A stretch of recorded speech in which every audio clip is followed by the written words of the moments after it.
Good evening.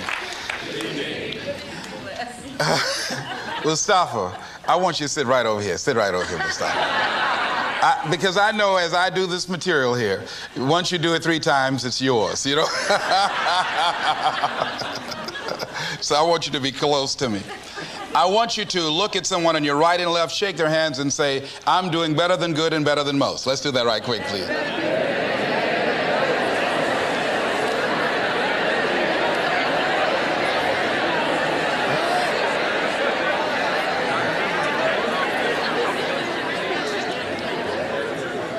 All right.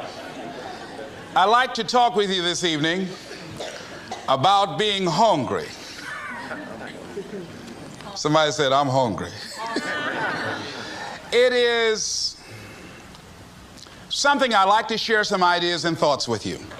I'm not asking that you believe anything that I say. I'm not asking that you agree with me. I'm merely asking that you stand on and in the conversation that we'll share with you this evening. And if there's something that I say that can fit and work for you, I say use it. If not, discard it and let it be. Is that all right? Yeah. Say, that's fair enough. Very good. All right. One of the things I have realized, and many of us have, that if you want something out of life, if you want to change yourself, if you want to acquire something, if there's some goal that you want to reach, that is really not easy as some people will make us feel. That living your dream, changing your behaviors, overcoming negative habits, it's challenging. It's hard. That living alone is just very difficult. And once we begin to come to grips with the fact that living is difficult, life is very challenging. I heard a song once by a guy named Dimples called, If It Ain't One Thing, It's Another. I say to you, if it ain't one thing, it's 12 others. Always something. You will never, ever have a problem-free moment in life. Somebody said, and I like this, that you either in a problem or just left one or headed toward one. Anybody found that to be so? Raise your hand if you know what I'm talking about. I mean, there's always something. So how do we begin to nurture that hunger? What are the characteristics or the qualities of people that are hungry? What will it take for me to get some of the things that I want? And being hungry for those things. Number one, you've got to work on yourself. It's very important that you engage in an ongoing process to develop you. Spend more time on yourself than what you've been spending. It's very important. You owe that to yourself. I was reading a book by Og Mandino called The University of Success. Read one line, gave me a chill. I didn't have to read anything else in the book. He said, many of us never realize our greatness because we become sidetracked by secondary activity. We spread ourselves too thin, don't know how to say no.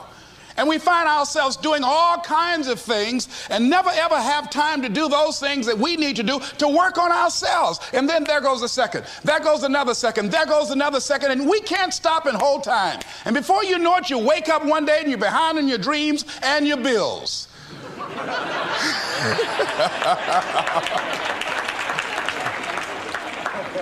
So decide that you're going to take some time to work on you, that you deserve that from yourself, that your life deserves some prime time because you are creating your own production. As Michael Todd would say, you are the star of your show. You are the director. You're writing the script. And you will determine whether your life is a smash office hit or flop. You determine that. Working on yourself, talking to yourself. That's so very important. Overcoming the negative conversation, that inner dialogue that's going on all the time, even when you don't want it to be there. You can't stop yourself right now from thinking. You can't do it. It's going on. And so learning how to empower yourself, part of doing that is standing up to yourself. You've got to stand up inside yourself sometimes and say, shut up. You've got to do this. I was going to give a presentation, and this voice inside of me saying, you can't do this. You don't have everything it takes. I shut up. I'm behind on my bills and you're telling me what I can't do. I have got to do it. You'll get scared sometimes. Your mind will go blank on you.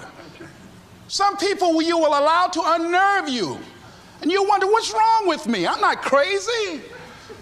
That's why you've got to learn to make a conscious, deliberate, determined effort to stand up inside yourself. Working on yourself, watching that inner dialogue, it will determine the quality of your life. I don't believe this. I know this. I've had a challenge of losing weight. I'm walking through the airport, this voice say, why don't you have some M&M peanuts? No!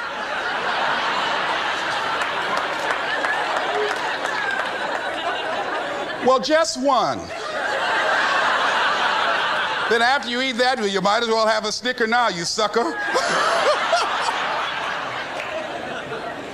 I mean, it's challenging. My mother fixed the kind of sweet potato pie you can't eat with your shoes on. Have to take your shoes off so you can wiggle your toes. It sticks on my fingers. It says, eat it. One little bite won't hurt. That voice, constantly. Little demons from Colonel Sanders driving my car in there. I had to say, no, no, no, no. I'll diet tomorrow. I saw a skinny man get hit by a truck. Had he had a little bit more weight, he might have lived, you know. Some of you know what I'm talking about. Raise your hand if you know that. That voice is awesome. So you have got to stand up to that voice. When you're working on something you want to achieve, you have got to stand up to that voice. You've got to sell yourself every day on your abilities, on what you're doing, on the goal that you want to reach. You've got to sell yourself every day, every day, every day. According to your level of belief, it will manifest itself in what you're doing. Whatever we have right now, whatever we're demonstrating in our lives, is a result of what we believe subconsciously that we deserve. And part of increasing that belief level is that you have got to convince yourself every day. You've got to sell yourself. I do a lot of training for many corporations, and I conduct sales seminars, and I've heard all kind of guys doing techniques and training people techniques of how to close sales and how to work with and begin to control the sale and how to ask for the close. Let me share something with you. You can learn all the techniques in the world. If you don't believe in yourself, it won't happen for you. I learned all of it. So that's why I do a training called Focus on the Seller. You've got to focus on you. And as you convince you, as you sell yourself every day, every day, every day, you will begin to see a difference in the things that you're doing. Selling yourself on your ability to perform a job, to achieve a certain objective. Telling yourself every day, here I go again. And I got what it takes. This is my day. And nothing out here is going to stop me. And when you go out there, life say, come over here. Say it again. Well, I'll be back tomorrow. That brings me to the next thing. It takes courage to act. Part of being hungry when you've been defeated, it takes courage to start over again. I used to do door-to-door sales, and I was working with another friend of mine, and door-to-door sales, I mean, it's punishing. It's cruel and unusual punishment. And I was a little boy knocking on the door. Hello, would you like to buy a nice working television set? No money down? No! Bam! They slammed the door in your face. And the friend of mine that was working with me, they slammed the door in his face, and I looked back, and he was going to the car. He said, I can't do this. And he sat down in the car, and he said, you go ahead, I'll be here when you get back. Now, he had a mother and father to take care of him. My mother was ill. I am adopted. I was hungry. I had to go on. I learned something about myself. That when you step into your fears, somebody said, it was Winston Churchill, he said that courage is going from failure to failure without losing enthusiasm. When you step into your fears and continue to push yourself to go on, something happens for you. It will enable you to transcend yourself. I went to the next store. You like to buy a nice working television? No! Bam! Went to the next one. No! Bam! After a while, I no longer took it personal.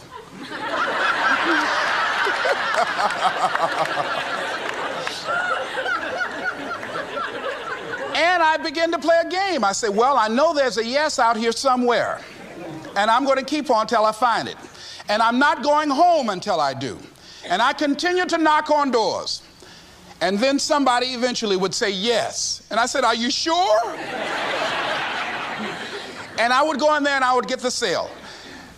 When you have something you want to do, if you don't develop the courage to do that which has been given you to do, and you spend a lot of time going around trying to convince other people or trying to get their approval, what will happen is that you will lose your nerve. And other people will convince you that what you're doing doesn't have any value, and you'll give up on your dream. It's an interesting thing about life, I've also found, that if you don't have the courage to act, sometimes and particularly if you have something special to do, life will move on you. If it were not for life, I would still be a disc jockey. I didn't just leave voluntarily to go to the state legislature. I was fired.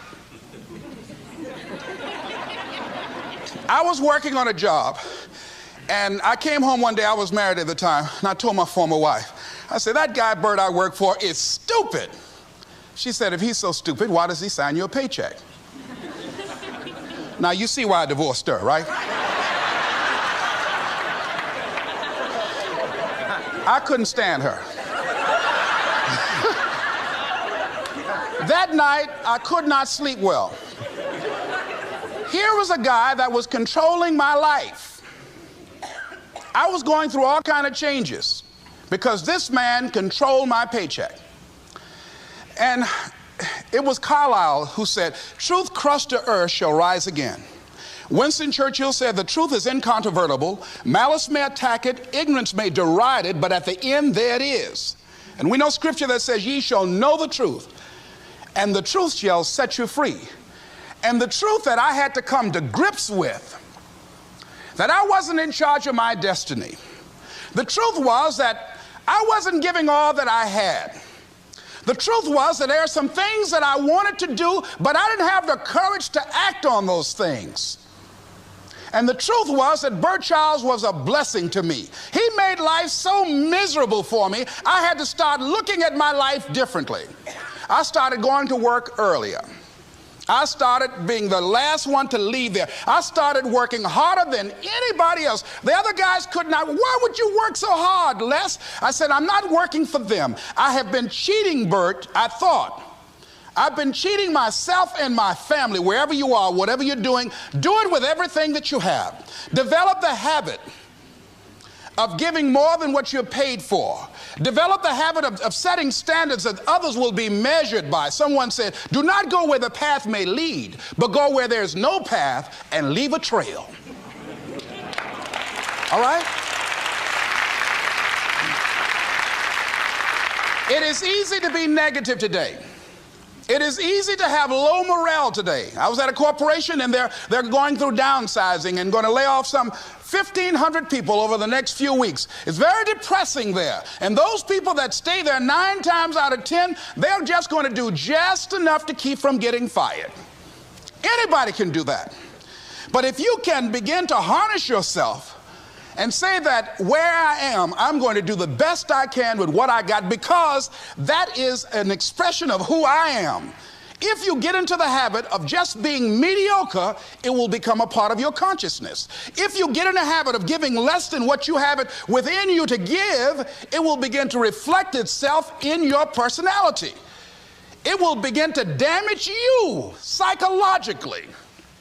And you don't want to be a part of that kind of self-destructive behavior. And so you want to set some high standards for yourself. The next thing, part of what feeds that hunger, you've got to develop a sense of urgency. Aurelius said, stop living your life like you have 1,000 years to live. In life, you're either here today and you're gone today. If there's something that you want to do and you can't do it all at one time, do just a little bit of it. I like what Robert Schuller says. He said, by the yard it's hard, but inch by inch, anything is a cinch. Do just a little bit of it. A friend of mine, Bobby Kerr, used to be a roommate. Bobby wanted to go into the area of public relations. He loved working with the public. Young lady he wanted to marry named Clarice. Bobby was a great procrastinator. Pretty soon the job where Bobby worked, they transferred him to another location. He went out to celebrate with the people on that new job site. And Bobby suffered a massive heart attack and died. Bobby didn't drink and didn't smoke, was under 40, and he died. Ask your question, how much time do you have left? How much time do you have left? When you start thinking about that, we don't know.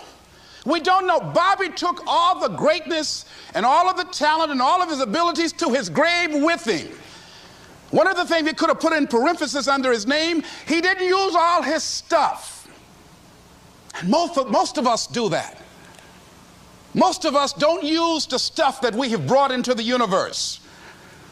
And we want to make a conscious, deliberate, determined effort to start living life with a sense of urgency and using what we've got. Using ourselves up, sharing what we brought into the universe to share. Because if we don't, nobody else will. Stop wasting valuable time, knowing that if we begin to live our lives as if each day were our last, our lives will take on a whole new meaning. They take on a whole new expression, valuing each moment that we are blessed with. The next thing that begins to nurture that hunger, honor yourself as your word. Don't give your word out lightly. When you throw your word out there and you don't honor it, it makes a statement about you. If you decide to maintain a sense of integrity with yourself, that if I speak it, I'm going to live it. It's who I am. And I'm going to be very cautious in how I give my word to others, and most of all with the commitments that I make to myself, because I want my life to reflect my words and honoring who I am and what I express. Another challenging area in terms of nurturing and developing that hunger in yourself is learning the art of becoming single-minded. Learning how to concentrate. Learning how to focus in. And you'll be surprised at the things that you're able to do. When you learn how to block things out, when you learn how to keep thine eyes single, you'll be surprised at the ideas that will come to you, of the people that you'll be able to attract, of the opportunities that you'll be able to see. You'll begin to see things that have been standing there looking you in the face, say, I can't believe this has been here all this time. Here's a habit that I do. Maybe it might be of some value to you. I get up in the morning and I start writing what great ideas that I can think of today that can improve me and that will enable me to reach my goal. And I just let my mind flow. Sometimes I write 15, 20 ideas. Some days it's more difficult than others. One idea can change your life. One idea can turn your life around. Deciding that you're going to focus to develop your skills. A guy was the new owner of a baseball team that was in the basement of the league when he took it over. He went to the pitcher and he said, what is your best throw? And he said, well, I got a good curveball and I've got a good fastball. And he went on talking about his different throws. He said, but tell me this, what is your best throw? He thought for a moment. He said, I've got a good fastball. He said, that's all I want you to work on. Nothing else. Just develop your fastball. The next year, they went to the World Series. Most people don't know where their fastball is. Most people go through life never discovering what their talents are. Most people never develop their talents. They have skills and abilities, but if you don't nurture them, if you don't develop them, they will never serve you. Your gifts can take you many places if you develop your gifts. Most of us don't like to do those things that come easy to us. I've always loved to talk to people. I decided, taking this advice, to develop my skills as a speaker. And my gift has developed and it's taken me many places. You have something that you brought to the universe, and that if you decide that my life deserves my developing this, what I do well, and becoming the best at it, and mastering myself, and seeing what I have within me, if you decide to drop your buckets where you are and develop your gifts, I grant you, you'll never ever be without. I grant you that your gifts will take you places that will literally amaze you. I grant you that if you begin to work to develop your gifts, you'll develop a strong sense of happiness. You'll get a larger vision of yourself, because part of beginning to get a larger vision of yourself, all of us need some area of our lives where we can have a feeling of competence. That people know when they think about this area, that's something you do. That you eat and sleep that, and that you do that, and people know it, and you know it, and you know that you know this. If you don't know anything else, you know this. Can you tell I know what I'm doing? Oh, hello. You know this. So you've got to work on it. When other folk are having a good time, you've got to have the strength of character to concentrate, to read, to digest information. If you decide in any particular area that you're concerned about to make a conscious, deliberate, determined effort to read one book a month in that area, in 5 years, you'll be among the top 5% experts in the world. I read a minimum of 2 books a week. The average American reads only 1 book a year. If you decide that area that you love, that you are going to master that particular area, in this era of accelerated change, overwhelming complexity, and tremendous competition, as you begin to develop and expand your skills and your talents and your vision of yourself, you will always be in control of your destiny. The next thing is, whatever it is that you want to do, you want to do it massively. I have a friend who was telling me that his sales were down. I said, well, how many phone calls you make a day? He said, 25. I said, double them. Make 50 or 75 or 100. He said, oh man, that's just too much. What do you mean too much? You behind on your bills? You're talking about too much? You know one way to get back on your feet real quick is to miss 2 car payments? You talking about you're tired? There's no competition out here. Decide that you're going to push yourself. Most people won't do that. Most people give up on themselves easily. You know the human spirit is powerful. There's nothing as powerful. It's hard to kill the human spirit. They asked Benjamin Disraeli, a man who became the head of a country at a time when Jews were not allowed out after 10 o'clock. They said, how did you do it? How did you achieve it against such great odds? He said, nothing can resist the will of a people that will stake even their existence on the extent of their purpose for good. That when you have a made-up mind, when you decide that you want to do something, I was reading something the other day, he said, the power to hold on in spite of everything, the power to endure, this is the winner's quality. The hunger, the ability to face defeat again and again without giving up. This is a winner's quality. You have that quality within you. When you're hungry, you don't care about the facts. You don't care about the odds. Doug Williams played for the Washington Redskins, quarterback. John Elway of the Denver Broncos in the Super Bowl. Everybody was talking about Elway. After the Super Bowl, when Doug Williams made a historic passing game, they asked him, said, how were you able, in spite of all of the negative publicity saying that you couldn't win, how did you do it? He said, I ignored my critics. I just didn't pay any attention to them. I ignored myself because they kept on saying it so much. There were times I doubted whether or not I can do what I needed to do. There's a Doug Williams in everybody here. There's greatness in you. And you've got to learn how to tune out the critics outside and the critic inside. And since I'm going to do this, I'm going to harness my will.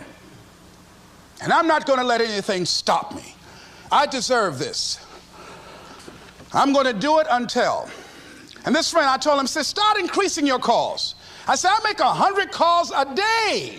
I got a callus in my ear. My ear kind of dark. You can't see it, but it's there.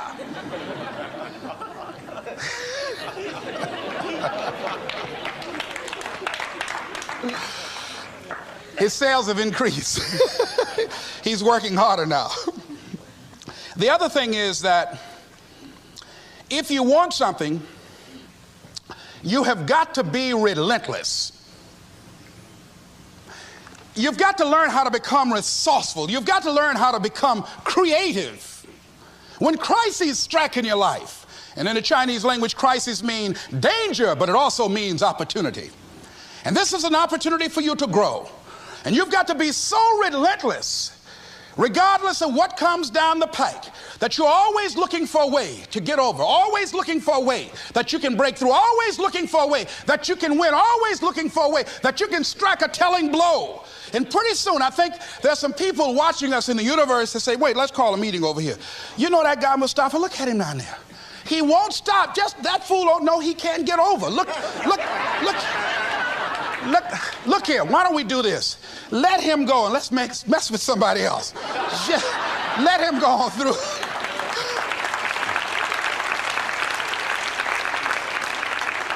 Life will just get tired of whipping you sometimes. And just say, let's just let this one go. I believe this. Now, no one has told me this, but I just kept on kicking. I didn't have sense enough to stop. I was intelligently ignorant. I didn't know what I couldn't do. So I just tried anything. And the fascinating thing about life, because you can't get out of it alive, you might as well have a good time, you know? You might as well have a good time. Live your life with passion, with some drive. I was giving a seminar the other day, and I mentioned that I was going to do some training in August with some young teenagers and take about 100 away to a 2 or 3 day camp and wipe them out. I've been working on this. So after the speech, one of the parents walked up to me and said, Mr. Brown, I'd like for you to do something for my son. He's not motivated.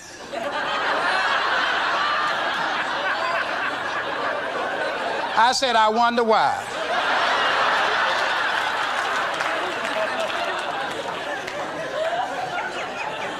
I wonder what's wrong with him. He had no fire whatsoever. See, what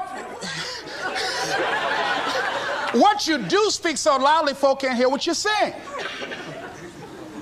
And so if you don't have any fire, you know, you've got to watch the people, the relationships that you develop. Have people of kindred mindsets. If you're around folk who are dead and negative all the time, they will affect you. You want people that are around you that have smiles on their faces, looking good. I was telling a group last week, Abraham Lincoln refused to hire a guy because of his face. They said, but the guy can't help it. He said, anybody over 30 is responsible for their face.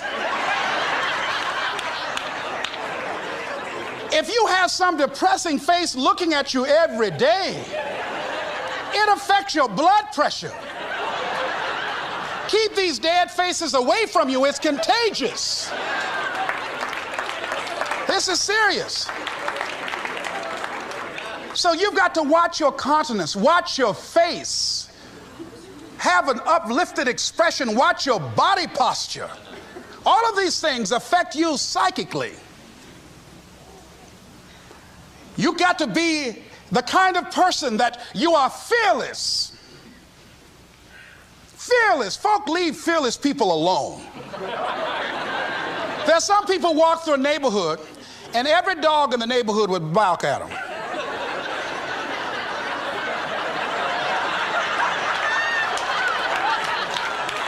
But there's some people come through and ain't nobody gonna mess with this.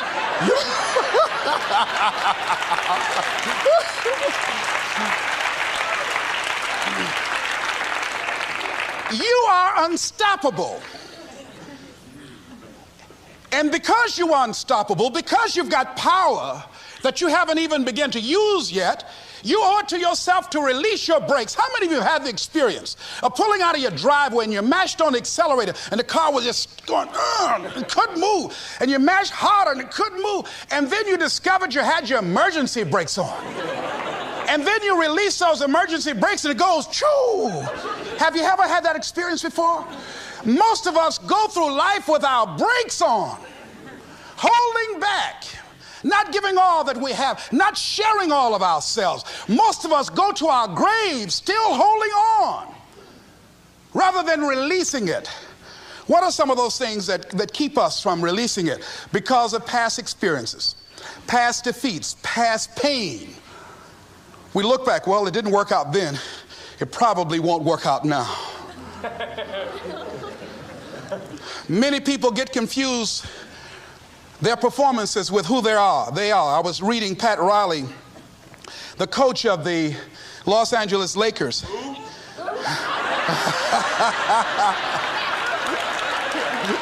But you're going to like this quote here. After the Trailblazers had blown them out of the water, and I'm sure he said this last night, they asked him, how do you feel? He said, tonight we were exposed for what we are right now. You see?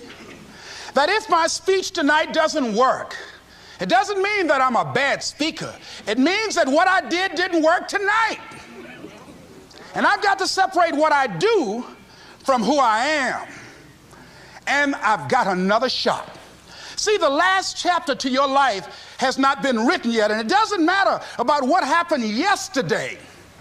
It doesn't matter about the things that you've done that you feel guilty about. If you wouldn't do it today, you're convicting an innocent person. You've been reborn to a new state of consciousness. And as they say, if we knew better, we would do better. And so you begin to decide, I'm not going to be denied. I remember, and I was telling someone, and they asked me, would you repeat that again? I was interested in going into broadcasting. I'm adopted. And that was my key out. I wanted to make my mama proud of me. I was very much appreciative of what she's done for my brother and sister and I. And that was my way out. And I went over to a radio station, asked a guy and told him that I was interested in broadcasting. He looked at me in my straw hat and my overalls. He said, you have any broadcasting background? I said, no, sir, I don't. What do you do? I cut grass. Young ladies asked me what kind of work I do, and I was working on a garbage truck. I say, well, I'm a sanitary technician. He said, we don't have any job for you. I decided that was something I was going to do. I decided I'm unstoppable. I'm going to go up in here and I'm going to do this. I started going to the radio station every day, developing a relationship with the people that were doing what I wanted to do. And that's what I encourage you to do. Whatever area you want to go in, find people that are doing it the way you want to do it and develop a relationship with them. When I decided to go in this area, I wrote letters to Dr. Norman Vincent Peale, to Zig Ziglar, to Dennis Waitley, all of the giants in this area. And I said, this is something I want to do. I've been following your career. Would you help me? Dr. Norman Vincent Peale answered my letter, did an article on me, wrote about me in the most recent book that he issued, and done many broadcasts about me. I'd wanted to develop a relationship and rapport with those people that were achieving those things that I wanted to achieve. By the same token, I would go to the radio station, and I developed a relationship with the guys. And they used me as an errand boy when they needed some food or someone to go pick up entertainers that came into town. Temptation singing My Girl, Jerry Butler singing For Your Precious Love, Sam Cooke singing Darling You Send Me. I would pick up the entertainers at the airport and drive them around in the disc jockeys, big Cadillacs. They didn't have any driver's license, but I was acting like I had some.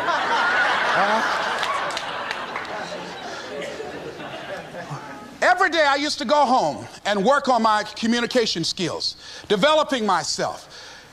It was Whitney Young. He said, it's better to be prepared for an opportunity and not have one than to have an opportunity and not be prepared. Start working and developing yourself now and prepare yourself for what it is that you want, because you expect to get it.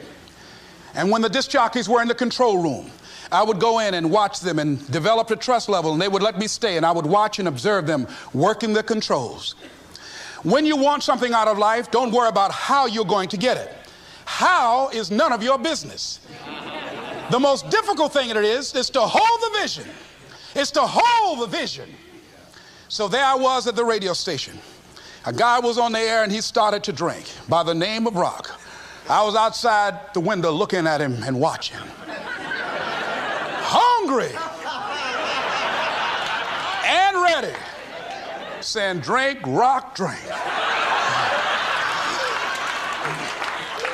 Pretty soon the phone rang. It was the general manager. I said, hello? He said, Les, this is Mr. Klein. I said, I know. He said, Rock can't finish his program. He's slurring his words. I said, I know. Can you work the controls until one of the other disc jockeys come in? Would you call them? I said, yes, sir. I hung the phone up.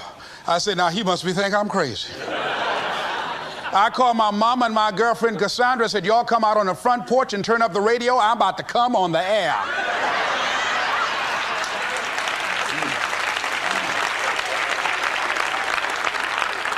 I waited about 15 minutes. I called him back. I said, Mr. Klein, I can't find nobody. He said, well, why don't you go in there and work the controls until they get there? And don't say nothing here. I said, yes, sir. I couldn't wait to sit down at that turntable, Mustafa. I said, look out, this is me, LB, Triple P, Les Brown, your platter playing Papa. There were none before me, and there will be none after me. Therefore, that makes me the one and only. Young and single and love to mingle, certified, bona fide, and indubitably qualified to bring you satisfaction and a whole lot of action. Look out, baby, I'm your love man. I was hungry.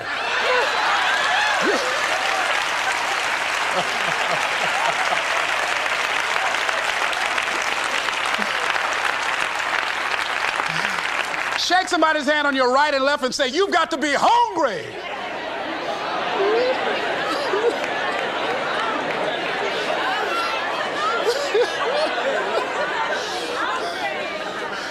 Boy, y'all something else. You hear me? You want to be persistent about what it is that you want to achieve. Alexander Graham Bell said, what this power is, I cannot say.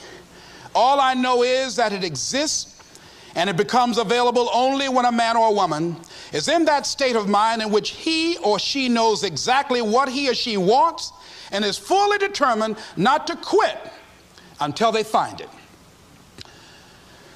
When our children are learning how to walk, how many times will your baby attempt to walk and fall and you just say, just sit down, don't try anymore, you've fallen 20 times. Just sit down somewhere, busting your lip and everything, getting in folks' way. When will a baby walk? It will walk when it walks. That's when it will walk. Les, when will you be known nationally as the motivator? I will be known when I'm known. That's when I'll be known. Don't get caught up in, well, I've tried it 4 or 5 times and things didn't work out. If there's something that you want and you're hungry for it, you've got to do whatever is necessary until. And when you give the best you can and that's not enough, you must do what is required. And don't give up on yourself. Don't throw the towel in so quickly. Many people give up on the 1-yard line, where if they have the determination just to keep on knocking. It's a funny thing about life. If you're home one day and someone is knocking on the door and you say, I don't want to be bothered today. And if that person just keep on knocking, say, can you believe that fool's still knocking? Pretty soon you say, what is it? What do you want? And that's how you've got to be about your dream. Some people, well, I guess ain't nobody home. I knocked on the door, but nobody came. I heard the television on and people were moving around, but I guess opportunity probably went out the back door. Oh, no. See, life is not just that simple. It's not that cut and dry. And that's why most people never realize their personal greatness, because they're casual about life. And when you are casual about life, you will end up a casualty. Life is serious business. So I encourage you to be persistent, to not decide that, well, I've done the best I can. I guess I just can't have it. Don't make that decision. Many of us make premature decisions about ourselves. Calvin Coolidge said something, a man who was a president that was not known for his eloquence or making any historical decisions, but something he wrote about persistence. And he says, press on. Nothing can take the place of persistence. Talent will not. The world is full of unsuccessful people with talent. Genius will not. Unrewarded genius is almost a proverb. Education alone will not. The world is full of educated derelicts.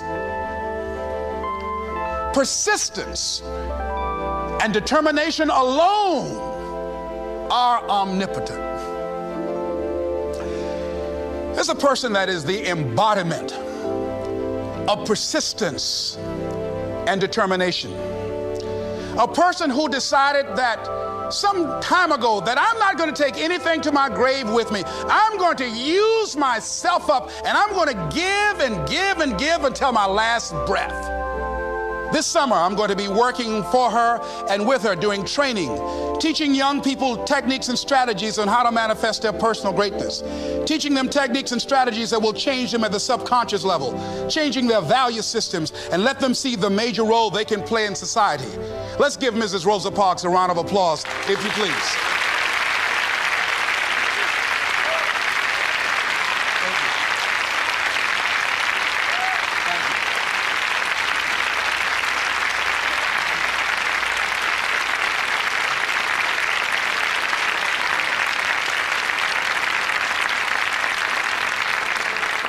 Here we are in the presence of greatness. Mrs. Parks, people over here couldn't see you. Would you come up? Could you? She's such a beautiful person.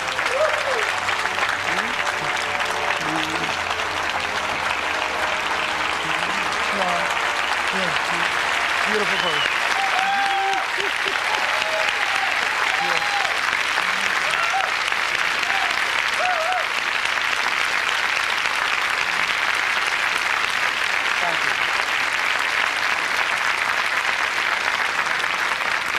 I encourage you to see Mrs. Parks and Mrs. Elaine Steele about the Rosa and Raymond Parks Institute for Self-Development. If you're interested in your children participating in that, they have some information over here to share with you. It is just fascinating and just a blessing to have this woman when a lot of folk who are giving up. And here this year she celebrated her 75th birthday and still has a dream of being an instrument of change.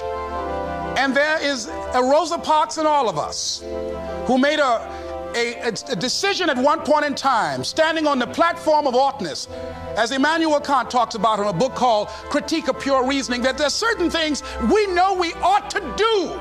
We just know it. We owe it to ourselves and those around us. I don't know what your dreams are. I don't know what your goals are. But let me leave this with you.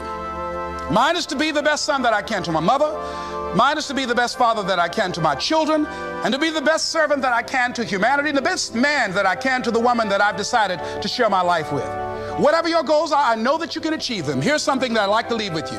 It says simply that if you want a thing bad enough to go out and fight for it, to work day and night for it, to give up your time, your peace, and your sleep for it, if all that you dream and scheme is about it, and life seems useless and worthless without it, and if you gladly sweat for it and fret for it and plan for it, and lose all your terror of the opposition for it, and if you simply go after that things that you want with all of your capacity, strength and sagacity, faith, hope, and confidence, and stern pertinacity, if neither cold poverty, famish, or gout, sickness, or pain of body and brain can keep you away from the thing that you want, if dogged and grim you besiege and beset it, with the help of God you'll get it. This is Mrs. Mamie Brown's baby boy, Leslie Calvin Brown, saying it's been a plum-pleasing pleasure as well as a privilege. Thank y'all.